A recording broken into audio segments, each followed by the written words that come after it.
Rusko nám nevyplo plyn, pani redaktorka. Toto je presne váš prístup k hoaxom. Vy ich vlastne vytvárate. A len tie vaše sú správne, pani redaktorka.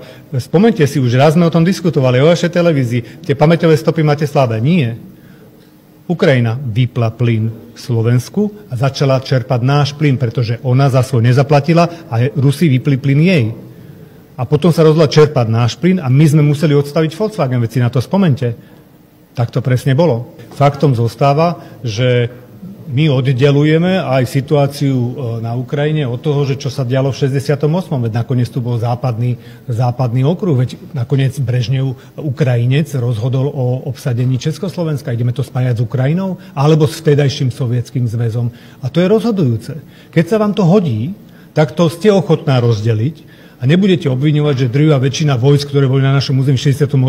pochádzala z Ukrajiny. A rozhodol o tom Ukrajinec. Bolo by to smiešne, keby sme to spájali s dnešnou Ukrajinou, že áno?